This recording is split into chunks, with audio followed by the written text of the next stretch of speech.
24 घंटे तैयार थी कि दुश्मन के जहाज उड़े, कब उनको हम उठा के समंदर में फेंक दें।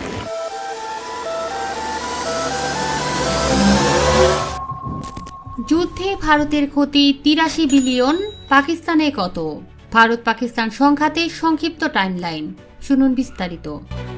মাত্র ৮৭ ঘন্টায় ভারত ও পাকিস্তানের মধ্যে সংঘটিত হয় ভয়াবহ ও বহুমাত্রিক যুদ্ধ। ৭ মে রাত ১টা ৫ ভারতের বিমান বাহিনী শুরু করে আকস্মিক হামলা, যার কোডনেম ছিল অপারেশন সিন্দুর। এ অভিযানে অংশ নেয় রাফায়েল যুদ্ধ বিমান, যেগুলো থেকে ছোড়া হয় শর্ট শ্যাডো মিসাইল ও হ্যামার বোমা। ভারতের লক্ষ্য ছিল পাকিস্তানের অভ্যন্তরে ৯টি বেসামরিক এলাকা। একই সঙ্গে ভারত ড্রোন ব্যবহার করে পাকিস্তানের আকাশ প্রতিরক্ষা ব্যবস্থা যাচাইয়ের চেষ্টা করে। জবাবে পাকিস্তানও খুব দ্রুত পাল্টা প্রতিশোধ গড়ে তোলে। জে-10C যুদ্ধবিমান ও কোরাল ইলেকট্রনিক জ্যামার ব্যবহার করে পাকিস্তান আকাশে প্রতিরক্ষা গড়ে তোলে। পাকিস্তান দাবি করে তারা ভারতের ৩টি রাফায়েল যুদ্ধবিমান গুলি করে ভূপাতিত করেছে এবং ১২টি ভারতীয় ড্রোন ধ্বংস করেছে। ইলেকট্রনিক ব্যবস্থা, অ্যান্টি এয়ারক্রাফট গান এবং শর্ট রেঞ্জ ক্ষেপণাস্ত্রের মাধ্যমে এগুলো করেছে তারা। তবে এই যুদ্ধ শুধু আকাশে হয়নি, সবচেয়ে বড় ধাক্কা এসেছে অর্থনৈতিক ক্ষেত্রে। মাত্র ৮৭ ঘন্টা ২৫ মিনিটের এই সংঘাতে ভারতের অর্থনৈতিক ক্ষয়ক্ষতির পরিমাণ দাঁড়ায় প্রায় $৮৩ বিলিয়ন। এতে সবচেয়ে বেশি ক্ষতিগ্রস্ত হয় ভারতের শেয়ার বাজার। নিফটি ও সেন্সেক্স মিলিয়ে উপে যায় প্রায় $৮২ বিলিয়ন। উত্তর ভারতের আকাশসীমা বন্ধ থাকায় প্রতিদিন $৮ মিলিয়ন ক্ষতি হয়েছে বিমান চলাচলে। আইপিএল বন্ধ হয়, আর্থিক ক্ষতি হয় $50 মিলিয়ন। সামরিক ব্যয়ে যোগ হয় আরও $100 বিলিয়ন এবং যুদ্ধবিমান হারিয়ে ক্ষতি হয় $400 মিলিয়ন। লজিস্টিক ও বাণিজ্য খাতে ক্ষতি পরিমাণ ছাড়িয়েছে $2 বিলিয়ন। অন্যদিকে পাকিস্তানে মোট ক্ষতির পরিমাণ আনুমানিক $4 বিলিয়ন।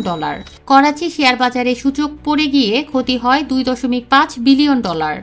পাকিস্তান সুপার লিগ বন্ধ থাকায় ক্ষতি হয় আরও $10 বিলিয়ন। আকাশসীমা বন্ধ থাকায় ক্ষতি হয়েছে $20 মিলিয়ন। আর সামরিক খাতে প্রতিদিন $25 মিলিয়ন ব্যয়ের পাশাপাশি ড্রোন ও ক্ষেপণাস্ত্র ব্যয় হয় $300 মিলিয়ন। এই যুদ্ধ দেখিয়ে দিয়েছে আধুনিক যুগে যুদ্ধ মানে শুধু বোমা, ট্যাঙ্ক আর যুদ্ধবিমান নয়।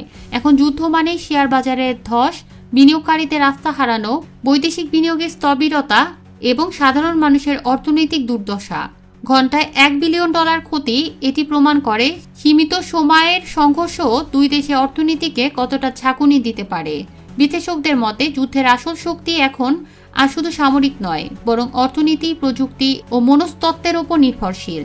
এই সংঘর্ষের মূল বার্তা প্রতিরোধী প্রকৃত কৌশল। এদিকে ভারত ও পাকিস্তানের মধ্যে সাম্প্রতিক সংঘাতে উদ্বিগ্ন হয়ে পড়ে সারা বিশ্ব। পাকিস্তান অপারেশন বুনিয়ান-উল-মারসুস শুরু করলে সর্বাত্মক যুদ্ধের দামামা বেজে ওঠে। তবে সেই আশঙ্কার আগুন নেভানোর মধ্যস্থতা করে যুক্তরাষ্ট্র। মার্কিন প্রেসিডেন্ট ডোনাল্ড ট্রাম্পের উদ্যোগে তাৎক্ষণিক যুদ্ধবিরতি কার্যকর করে দুপক্ষ। এই যুদ্ধবিরতিকে কেন্দ্র করে বিশ্বজুড়ে শান্তির আশা জাগে। পারমাণবিক শক্তিধর ভারত পাকিস্তানের উত্তেজনা শুরু হয় ২২ এপ্রিল। সেদিন থেকে আজ পর্যন্ত যা যা হয়েছে। ২২ এপ্রিল ভারত শাসিত কাশ্মীরের পেহেলগামে বন্দুকধারীরা ২৬ জনকে হত্যা করে। ২৩ এপ্রিল ভারত পাকিস্তানকে হামলার জন্য দায়ী করে কূটনৈতিক সম্পর্ক হ্রাস করে। নরেন্দ্র মোদী সরকার আন্তঃসীমান্ত সন্ত্রাস মোকাবেলার ঘোষণা দিয়ে সীমান্ত বন্ধ করে দেয়। সেই সঙ্গে গুরুত্বপূর্ণ সিন্ধু পানি চুক্তিও স্থগিত করে। ইসলামাবাদ অভিযোগ অস্বীকার করে এবং ২৪ এপ্রিল ভারত ও পাকিস্তান একে অপরের নাগরিকদের ভিসা বাতিল করে। পাকিস্তান ভারতীয় মালিকানাধীন বা পরিচালিত এয়ারলাইন্সের জন্য নিজের আকাশসীমা বন্ধ করে দেয়। ২৫ এপ্রিল ভারত জানায় নিয়ন্ত্রণ রেখায় তাদের সেনারা পাকিস্তানি সৈন্যদের সঙ্গে গুলি বিনিময় করেছে। উত্তেজনার জন্য পাকিস্তানকে দোষারোপ করে। ৩রা মে পাকিস্তান ৪৫০ কিমি পাল্লার ব্যালিস্টিক মিসাইল পরীক্ষা করে। ভারত পাকিস্তানি পতাকাবাহী জাহাজের প্রবেশ নিষিদ্ধ করে এবং ভারতীয় জাহাজের পাকিস্তানি বন্দরে যাওয়া নিষিদ্ধ করে। ৬ মে মধ্যরাতে ভারত পাকিস্তানে সন্ত্রাসী অবকাঠামো আছে দাবি করে লক্ষ্যবস্তুতে মিসাইল হামলা চালায়। ইসলামাবাদ বলে হামলায় ২৬ বেসামরিক মানুষ নিহত হয়েছে এবং এটিকে যুদ্ধের কাজ বলে নিন্দা করে। ৭ মে পাকিস্তান প্রতিশোধের প্রতিশ্রুতি ঘোষণা করে এবং দাবি করে যে তাদের বাহিনী বেশ কয়েকটি ভারতীয় যুদ্ধবিমান ভূপাতিত করেছে। পাকিস্তানের অভ্যন্তরে বিক্ষিপ্তভাবে ভারতীয় হামলা চলতে থাকে। ৮ মে ভারত পাকিস্তানের বিরুদ্ধে ড্রোন হামলা চালায়। ভারতের বিমান প্রতিরক্ষা ব্যবস্থা লক্ষ্য করে হামলার অভিযোগ আনে পাকিস্তানের বিরুদ্ধে। ৯ মে ভারত বৃহত্তম ঘরোয়া ক্রিকেট টুর্নামেন্ট আইপিএল ১ সপ্তাহের জন্য স্থগিত করে। ১০ মে পাকিস্তান জানায় ভারত তাদের বিমান ঘাঁটিতে মিসাইল নিক্ষেপের পর তারা প্রতিশোধমূলক হামলা চালিয়েছে। ওই অভিযানের নাম দেওয়া হয় অপারেশন বুনিয়ানুল মারসুস।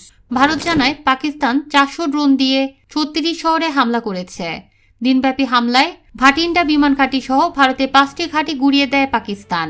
ফাতা 1 ও ফাতা 2 মিসাইল ছুড়ে ইসলামাবাদ। 10 মে ট্রাম্প বলেন ভারত ও পাকিস্তান পূর্ণ ও তাৎক্ষণিক যুদ্ধবিরতিতে সম্মত হয়েছে। উভয় দেশের কর্মকর্তারা দ্রুত চুক্তিটি নিশ্চিত করেন। 11 মে ভারতের পররাষ্ট্র সচিব বিক্রম মিশ্রি অভিযোগ করেন পাকিস্তান বারবার যুদ্ধবিরতি চুক্তি লঙ্ঘন করছে।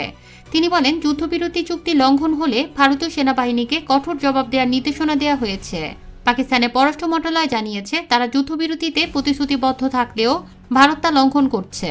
এক বিবৃতিতে ইসলামাবাদ বলেছে যুদ্ধবিরতির প্রতি আমাদের শ্রদ্ধা অটুট রয়েছে, কিন্তু ভারতের আগ্রাসন এই শান্তি চুক্তিকে হুমকির মুখে ফেলেছে।